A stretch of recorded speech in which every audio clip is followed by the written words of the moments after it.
안녕하세요. 부자천생입니다. 오늘은 제가 하나의 기사를 가져와 봤습니다. 헤럴드 경제에서 나왔고요. 여기 소규모 재건축에 대해서 이야기를 나눠볼까 합니다. 소규모 재건축, 소규모 재개발, 그러니까 소규모 정비 사업에 다 해당되는 이야기고요.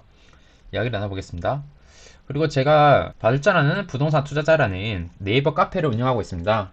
그냥 제가 뭐 대단한 정보가 있는 것은 아니고요. 제가 매일 공부하고 있는 것들을 공유하는 차원에서 이제 자료들을 업로드하고 있습니다. 그래서 부동산에 관심 있는 사람들은 가입을 하셔가지고 좀 도움이 되시면 좋겠습니다. 그럼 본격적으로 영상 시청하도록 하겠습니다. 오늘 다룰 것이 소규모 재건축입니다.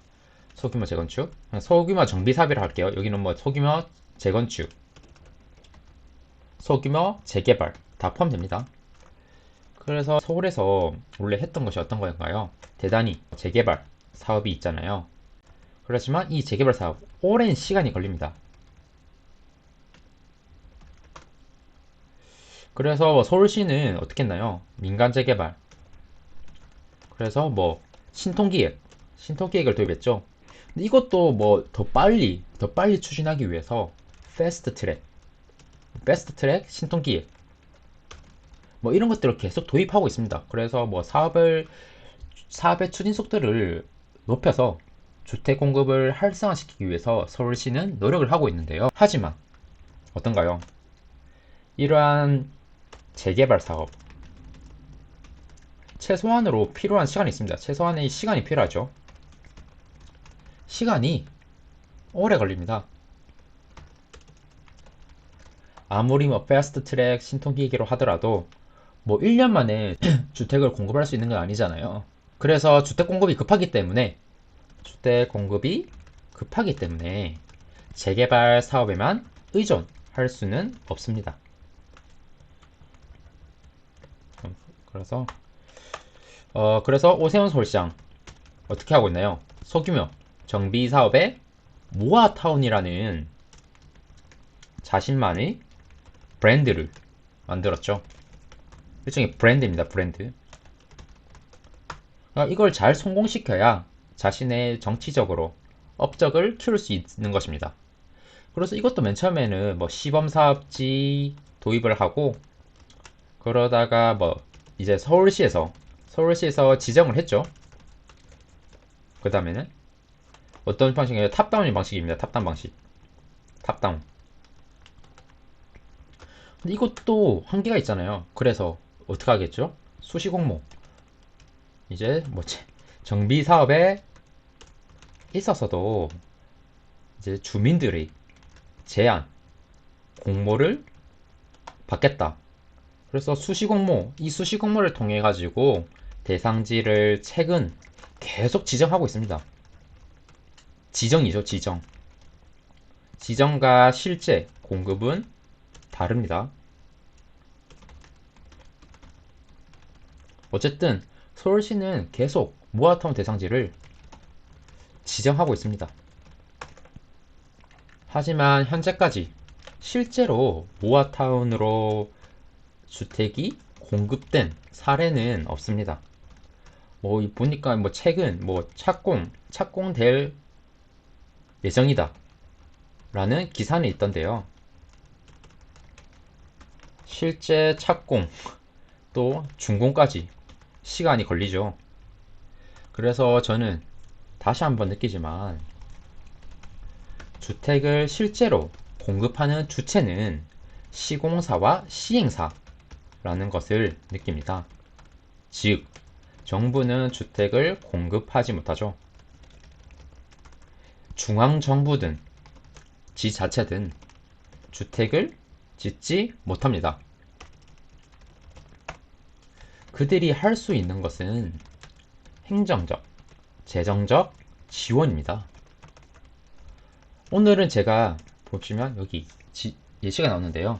소규모 재건축 사업이 추진 중인 우석연립, 그러니까 마포구 용강동 39-1 1호입니다.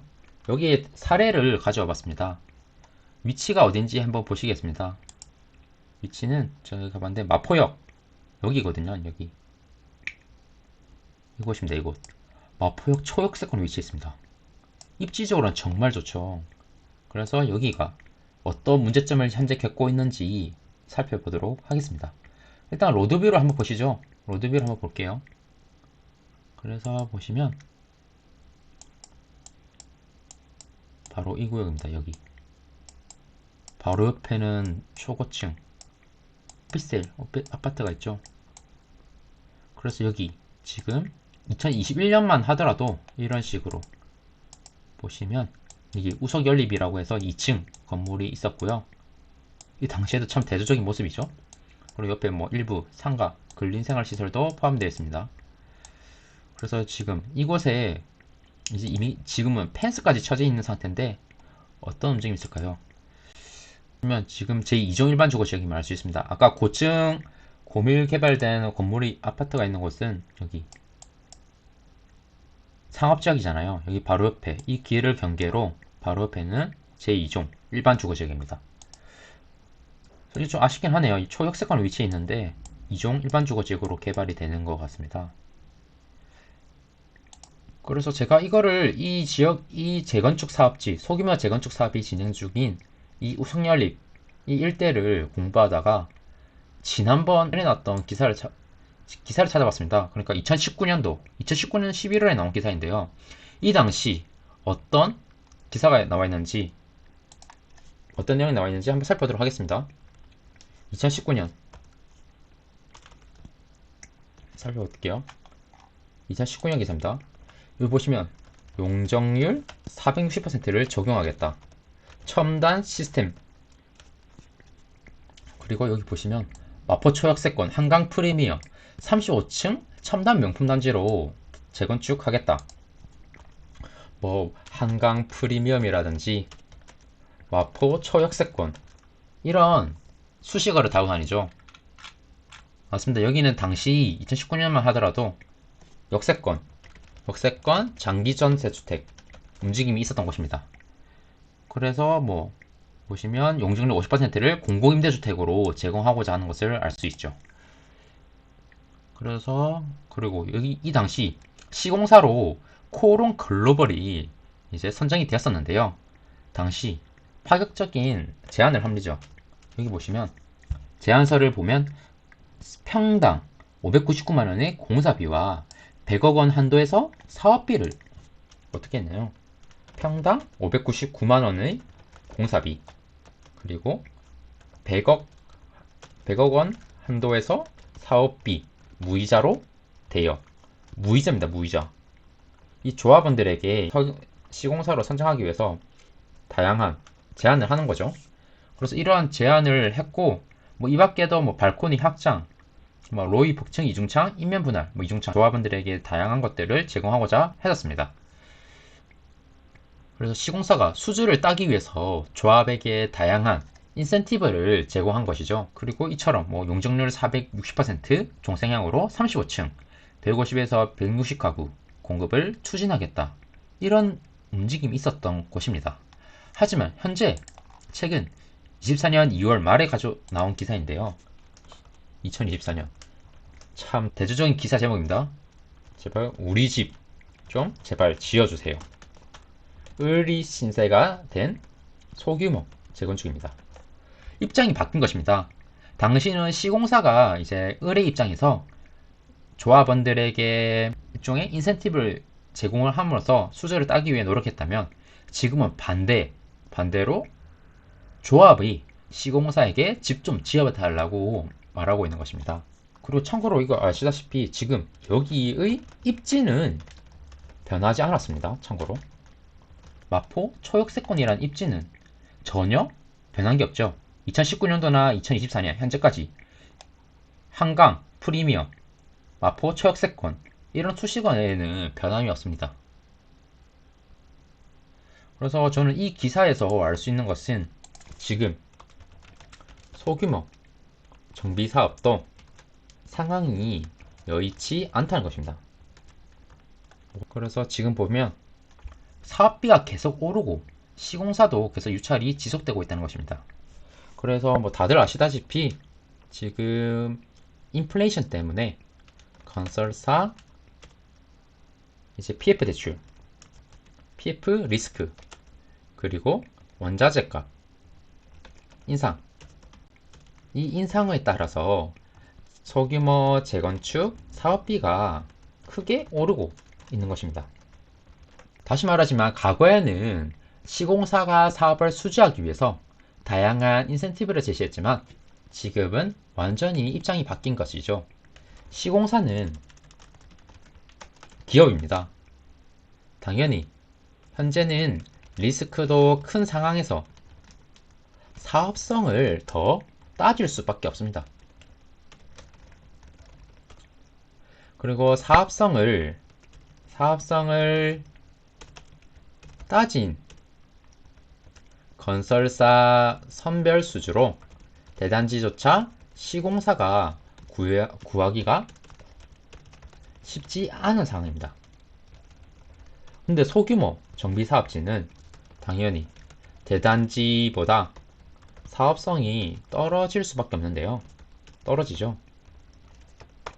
따라서 소규모 재건축 시공사 선정에 더욱 난항을 겪고 있는 것입니다. 근데 마포구에서도 이러면, 그리고 마포구 이상한 입지도 아니죠. 마포구 마포역 초역세권 한강과도 가까운 이 입지가 좋은 곳도 지금 이렇게 시공사를 구하기 힘든 상황이면 다른 곳들은 더 심할 것입니다. 그래서 여기 보시면 사업시행계획 변경안에서는 사업비 인상을 골자로 합니다. 그래서 조합은 감리, 측량 등에서 비용을 줄였죠. 하지만 당초 시공사 계약보다 91억 6,766만원이 뛴 441억 7,850만원으로 책정되면서 총 사업비가 138억 원 가량 증가했다고 합니다. 그리고 그에 따라서 비례율은 떨어진 것이죠. 기존에는 105.7%였다고 하네요. 105.7%에서 이번에 86% 이렇게 20% 가량 가까이 급락한 것입니다. 사실 저는 비례율, 사람들이 많이 비례율을 따지는데요. 비례율은 크게 의미가 없다고 생각합니다. 아무리 그 당시 사업 시행 계획 인가 단계에서 비례율이 나왔다 하더라도 그건 추정값입니다. 추정값. 앞으로 어떻게 될지 모르죠. 공사 진행 단계에서 비례율이라는 것은 결국 변할 수 있습니다. 사실 비례율보다 조합원 분양가, 추가 분담금 이런 것들이 조합원들에게는 더 중요합니다. 그리고 사실 비례율이라는 것은 100%로 어떻게든 맞출 수 있습니다. 100%로 맞출 수 있어요. 비례율 공식을 보면 되죠. 비례 공식이 어떤가요? 종후 자산평가액, 그리고 총사업비, 그리고 나누기 종전 자산평가액. 우리가 이제 조합원이라 생각해 볼게요. 여러분들이라면 자신의 자산에 대해서 평가액을 낮게 받고 싶나요? 아니죠. 사실 비례율을 높이는 방법은 간단합니다. 첫 번째, 분자 뭐죠? 종후자산평가액 빼기 총사업비, 이거를 높인다. 2번, 분모인 종전 자산평가액을 낮춘다. 다시 한번 묻겠습니다. 여러분 조합원입니다. 여러분의 자산 평가액을 낮추고 싶나요? 아니죠. 이것을 낮출 수는 없습니다. 이거는 지울게요. 그러면 단 한 가지 방법밖에 없습니다. 종후자산 평가액 빼기 총사업비를 높이는 것인데요. 지금 현재 총사업비가 늘어났다고 했잖아요. 그래서 총사업비가 138억 원 가량 늘어났다고 했으니까 비례율을 조정해야겠죠. 비례율 조정하기 위해서는 결국은 종후자산 평가액 이것을 높이면 되는데요. 이게 어떤 말인가요? 종후자산평가액은 일반 분양가 플러스 조합원 분양 합한 금액입니다. 그리고 여러분들은 조합원입니다. 자신이 분양가는 낮추길 원하겠죠. 그래서 결국은 일반 분양가를 높이면 비례율은 높일 수 있습니다. 만약에 일반 분양가를 높일 수 없다? 그러면 사업은 진행 안 되는 거예요. 지자체, 서울이 가만히 둘까요? 서울이 과거 일반 분양가랑 조합원 분양가 차이 별로 없었어요. 그러니까 뭐 로또 청약 이라는 말이 다 유행했었잖아요. 하지만 지금 시점에서 지금 일반 분양가를 높이지 않고서는 이 재건축, 재개발, 뭐 소규모 정비 사업도 그렇고 재개발 사업 진행이 안 됩니다. 따라서 명확합니다. 비례율을 보존해줘야, 적어도 보존은 해줘야겠잖아요. 보존해줘야 사업은 추진될 수 있죠. 추진될 수 있죠. 그리고 이 보존하기 위해서는 정답지는 하나입니다. 일반 분양가를 높이는 것. 그러니까 서울시도 어쩔 수 없이 앞으로 일반 분양가를 높일 수 없습니다. 다시 말하지만 주택 공급은 급하죠. 그리고 서울시가 서울 그러니까 지자체 중앙정부가 집을 짓지 못합니다. 집을 짓는 것은 시공사, 시행사임을 잊지 말아야 되겠습니다. 그래서 이러한 추세는 당분간 계속될 것 같고요. 그러니까 일반 분양가는 앞으로 비싸질 수밖에 없다. 이렇게 알고 계시면 될 것 같습니다. 그래서 이제 더 이상 로또 청약은 없을 것이라고 저는 생각합니다. 그래서 저는 오늘 이 사례를 통해서 2019년 기사와 지금 최근 2024년 이 기사를 비교하면서 갑과 을의 위치가 바뀌었다는 것을 알 수 있었습니다. 그래서 오늘 영상이 도움이 되셨으면 좋겠습니다. 그럼 긴 영상 시청해주셔서 감사하고요. 저는 다음에 또 도움되는 이야기로 인사드리도록 하겠습니다. 감사합니다.